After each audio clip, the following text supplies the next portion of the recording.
নমস্কাৰ আসাম টেকটক্সৰ দৰ্শকসকলক মই কিদাই স্বাগতম জনাইছো আৰু এই মুহূৰ্তত লৈ আহিছো কেইবাটাও গুৰুত্বপূৰ্ণ খবৰ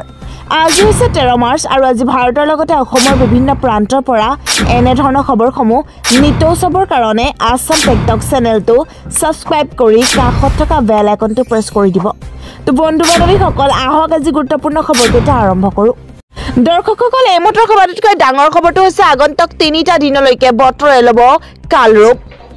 প্ৰায় 50 কিলোমিটাৰ গতিবেগত আহিছে ধুমুহা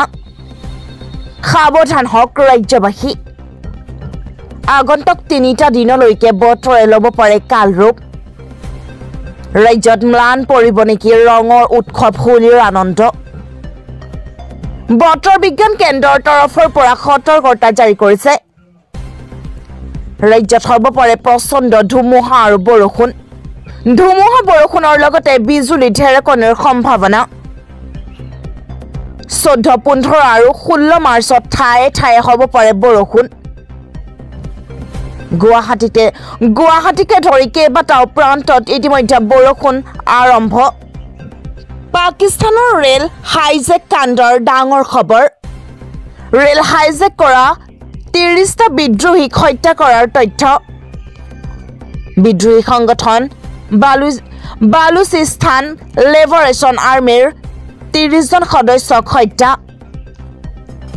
আৰু সুকলমে উদ্ধাৰ কৰা হৈছে পণবন্দী হৈ থকা 190 গৰাকী যাত্ৰীক বিশ্বজুৰি চাঞ্চল্যকৰ সৃষ্টি কৰা ৰেল হাইজেকৰ ঘটনাক লৈ পাকিস্তানত হাহাকাৰ এতিয়া 48 ঘণ্টাৰ ভিতৰত চৰ্ত পূৰণৰ বাবে সময় বান্ধি দিছিল বিএলএ তাৰ মাজতে পাকিস্তান সেনাবাহিনীৰ উদ্ধাৰ অভিযান ৰেল হাইজেক উদ্ধাৰ ঘটনাত 30 জন বিদ্ৰোহীক হত্যা কৰাৰ খবৰ পোহৰলৈ আহিছে ইতিমধ্যে আৰু মঙলবাৰে আশ্চৰ্যজনকভাৱে ৰেল হাইজেক কৰিছিল বিদ্ৰোহীয়ে কোয়েটাৰ পৰা পেছোৱাৰ অভিমুখী ৰেলখন বালুচিস্তানত কৰা হৈছিল হাইজেক মুছলমান সমাজৰ এক সিদ্ধান্তক লৈ দেশজুৰি এতিয়া চৰ্চা মুছলমান সমাজে দেখুৱালে আদৰ্শ ধৰ্মতকৈ ভাতৃত্ববোধক দিলে আগস্থান মুছলমান সমাজৰ এক সিদ্ধান্তক লৈ দেশজুৰি চৰ্চা হিন্দু ধৰ্মীয় উৎসৱৰ বাবে পিছুৱাই দিলে জুম্মা নামাজৰ সময় হোলীৰ বাবে জুম্মা নামাজৰ সময় পিছুৱাই দিলে মুছলমান সমাজে সম্প্ৰীতি আৰু ভাতৃত্ববোধ বজাই ৰাখিবলৈ সিদ্ধান্ত লোৱা হৈছে হিন্দু শিশুৱে যদি ভুলবশতঃ ৰং দিয়ে তাক আওকাণ কৰিবলৈ আহ্বান স্থানীয় মছজিদতে নামাজ আদায় কৰিবলৈ আহ্বান দূৰৰ ঠাইত নামাজ আদায় নকৰিবলৈ আহ্বান উত্তৰ প্ৰদেশৰ মিৰ্জাপুৰত লোৱা হৈছে এই সিদ্ধান্ত হিন্দু মুছলমানৰ মাজত মাটি ক্ৰয় বিক্ৰয়ৰ সিদ্ধান্তক লৈ আক্ৰমণাত্মক এবাৰ অখিল গগৈ অসমৰ মুখ্যমন্ত্ৰীজনে যি কাম কৰে সকলো কামতে হিন্দু মুছলমান বিচাৰে হিন্দুৰ মাটি মুছলমানে কিনিব নোৱাৰা কোনো আইন ভাৰতত উত্থাপন নহয় চৰকাৰে লোৱা এনে সিদ্ধান্ত কাৰ্যকৰী কৰাটো অসম্ভৱ হিন্দু মুছলমানৰ মাজত সংঘাত লগাব বিচাৰিছে মুখ্যমন্ত্ৰীয়ে নিৰ্বাচনৰ আগত প্ৰতিবাৰে হিন্দু মুছলমানৰ ৰাজনীতি কৰে বিজেপিয়ে দেশৰ মহত্বপূৰ্ণ বিষয় আহিলেই নাইকিয়া হৈ যায় প্ৰধানমন্ত্ৰী লোকসভাত গৰজি উঠিল এবাৰ গৌৰৱ গগৈ বন্দুকৰ বলত শান্তি আনিব বিচাৰিছে বিজেপি চৰকাৰে মণিপুৰলৈ কিয় যাব পৰা নাই প্ৰধানমন্ত্ৰী নৰেন্দ্ৰ মোদী দেশৰ মহত্বপূৰ্ণ বিষয় আহিলেই নাইকিয়া হৈ যায় প্ৰধানমন্ত্ৰী গৌৰৱ গগৈৰ বিৰুদ্ধে প্ৰধানমন্ত্ৰীক অপমানৰ অভিযোগ আনিলে বিত্তমন্ত্ৰীক প্ৰধানমন্ত্ৰীয়ে পূৰ্বে সদনত দিয়া ভাষণ শুনাৰ পৰামৰ্শ গৌৰৱ গগৈ পূৰ্বৰ প্ৰধানমন্ত্ৰীক বহুবাৰ অপমান কৰিছে বৰ্তমানৰ প্ৰধানমন্ত্ৰীয়ে গৌৰৱ গগৈৰ ভাষণত উত্তাল হৈ পৰিল লোকসভা মন গ'লেই আৰক্ষীয়ে দোষী সজাই কাকোকেই গ্ৰেফতাৰ কৰিব নোৱাৰিব কঠোৰ সমালোচনাৰ সন্মুখীন হ'ল অসম আৰক্ষী উচ্চ ন্যায়ালয়ৰ আগত মুখ ঠেকেচা এবাৰ স্মাৰ্ট অসম আৰক্ষীৰ অভিযুক্ত গ্ৰেফতাৰৰ সময়ত সজাগ হোৱাৰ নিৰ্দেশ ন্যায়ালয়ৰ মন গ'লেই দোষী সজাই কাকোকেই কৰিব নোৱাৰিব গ্ৰেফতাৰ অভিযুক্ত গ্ৰেফতাৰৰ সময়ত জনাব লাগিব গ্ৰেফতাৰৰ কাৰণ আৰু অপৰাধ লিখিত নথিপত্ৰ দেখুৱাব লাগিব অভিযুক্তক অথবা পৰিয়ালক অভিযুক্তক গ্ৰেপ্তাৰৰ সময়ত আইনগত নীতি মানি নচলে অসম আৰক্ষীয়ে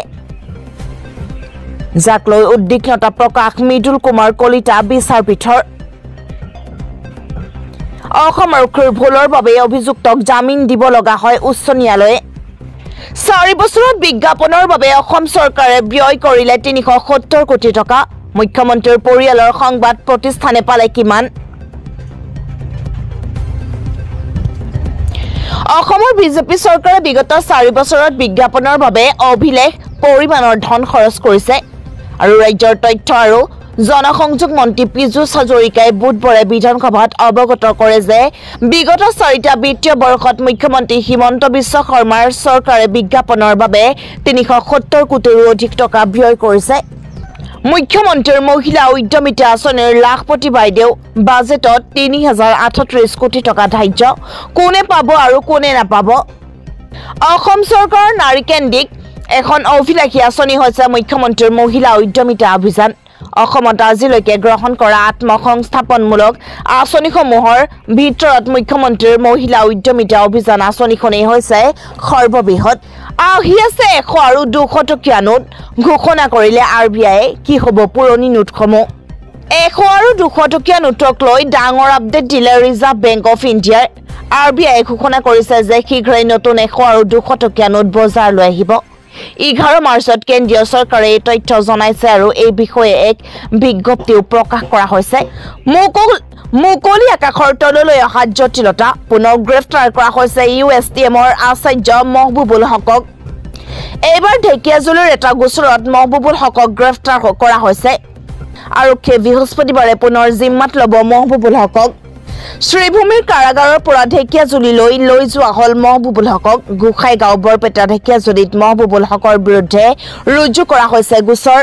জেঠ মাহ পৰ্যন্ত পাতিব নোৱাৰিব বিহু অনুষ্ঠান আহি গল বিহু এছপি অসমীয়াৰ হেঁপাহৰ ৰঙালী বিহুলৈ মাজত মাত্ৰ এটা মাহ বাকী তাৰ মাজতে বিহু সুৰক্ষা সমিতি অসমে লৈছে কেইবাটাও গুৰুত্বপূৰ্ণ সিদ্ধান্ত এই সিদ্ধান্ত অনুসৰি এতিয়াৰ পৰা মুকলি বিহু আৰু হুঁচৰি ঈদ উল ফিতৰত দেশৰ বেংক কৰ্মচাৰীৰ বন্ধ কৰ্তন ৰিজাৰ্ভ বেংক অফ ইণ্ডিয়াৰ অৰ্থবৰ্ষৰ হিচাপ থাকিলেও মাৰ্চত কিয় 13 দিন বন্ধ থাকিব বেংক মাৰ্চত কেইবাদিনো বন্ধ থাকিব বেংক ৰিজাৰ্ভ বেংক অফ ইণ্ডিয়াৰ ছুটিৰ তালিকা অনুসৰি চলিত বছৰ মাৰ্চ মাহত 13 দিন বন্ধ থাকিব বেংক আৰু মাহৰ দ্বিতীয় আৰু চতুৰ্থ শনিবাৰৰ উপৰিও মাৰ্চ মাহত 5টা ৰবিবাৰে বন্ধ থাকিব বেংক ইয়াৰ উপৰিও আছে একাধিক অনুষ্ঠানো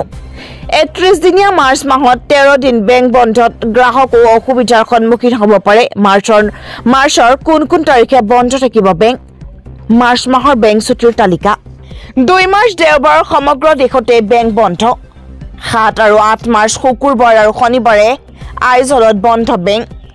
9 মাৰ্চ দেওবাৰে সমগ্ৰ দেশতে বন্ধ বেংক আৰু 13 মাৰ্চ বৃহস্পতিবাৰে হোলিকা দহনৰ বাবে পশ্চিম বংগ ঝাৰখণ্ড উত্তৰাখণ্ড উত্তৰ প্ৰদেশ কেৰালা হিমাচল প্ৰদেশত বেংক বন্ধ থাকিব 14 মাৰ্চ শুকুৰবাৰে হোলী উপলক্ষে সমগ্ৰ দেশতে বন্ধ থাকিব বেংক আৰু 15 মাৰ্চ শনিবাৰে ইয়াওচেং দিৱসৰ বাবে ত্ৰিপুৰা উৰিষ্যা বিহাৰ তামিলনাডু মণিপুৰ কৰ্ণাটক পাটনাত বন্ধ থাকিব বেংক 16 মাৰ্চ দেওবাৰ ছুটিৰ দিনৰ বাবে সমগ্ৰ দেশতে বন্ধ থাকিব বেংক আৰু 22 মাৰ্চ শনিবাৰ চতুৰ্থ শনিবাৰ আৰু বিহাৰ দিৱস উপলক্ষে এই দিনটোত সমগ্ৰ দেশতে ছুটি থাকিব কিন্তু বিহাৰ দিৱসৰ কাৰণে বিহাৰৰ বেংকসমূহত বিশেষ ছুটি থাকিব 23 মাৰ্চ দেওবাৰে দেশৰ সৰ্বত্ৰ বেংক বন্ধ থাকিব 27 মাৰ্চ বৃহস্পতিবাৰে সব্বে কদৰ উপলক্ষে জম্মু আৰু শ্ৰীনগৰত বেংক বন্ধ থাকিব আৰু 30 মাৰ্চ দেওবাৰে সকলো বেংক বন্ধ থাকিব 31 মাৰ্চ ঈদ উল ফিতৰ কিন্তু ভাৰতীয় ৰিজাৰ্ভ বেংকে ঈদৰ দিনা বেংকৰ ছুটি বাতিল কৰিছে প্ৰকৃততে 31 মাৰ্চ হৈছে 2024 আৰু 25 অৰ্থবৰ্ষৰ শেষ দিন এই পৰিস্থিতিত 24 আৰু 25 অৰ্থবৰ্ষৰ শেষৰ দিনত সমস্ত চৰকাৰী লেনদেন যাতে সঠিকভাৱে সম্পূৰ্ণ কৰা হয় তাৰ বাবে আৰবিআইয়ে নিৰ্দেশ জাৰি কৰিছে বুলি জনা গৈছে